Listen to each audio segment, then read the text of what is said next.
రేవంత్ సర్కారుపై మండిపడ్డారు BRS working president KTR. రాష్ట్ర సచివాలయంలోనే కాదు చివరికి గ్రామ సచివాలయాల్లో కూడా పాలన పడికేసిందని విమర్శించారు.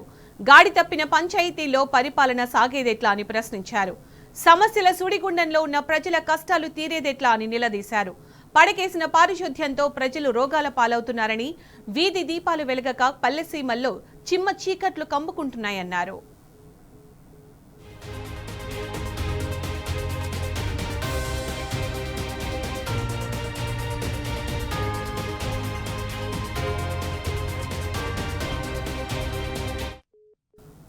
కాంగ్రెస్ ప్రభుత్వంపై కేటీఆర్ ఫైర్ అయ్యారు. దెబ్బతిన్న రోడ్లను రిపేర్ చేయడానికి పైసలు లేవు, పంచాయతీ ట్రాక్టర్కు డీజిల్ పోసే దిక్కులేదని దుయ్యబట్టారు.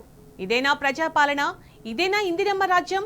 ప్రత్యేకాధికారుల పాలనకు ఏడాదైనా కళ్లు తెరవరా అని నిలదీశారు. బీఆర్ఎస్ హయాంలో పల్లె ప్రగతితో మారిన రూపురేఖలు నాడు పంచాయతీలకు టంచనగా కడుపు నిండా నిధులు వచ్చాయన్నారు. కానీ కాంగ్రెస్ వచ్చి మళ్లీ పల్లె ప్రజలకు పాత కష్టాలు తెచ్చిందని చెప్పారు. నిన్నటిదాకా పెండింగ్ బిల్లులు రాక మాజీ సర్పంచులు అప్పుల పాలైతే ఇవాళ జేబుల నుంచి ఖర్చు చేసిన కార్యదర్శులకు తిప్పలు తప్పడం లేదన్నారు.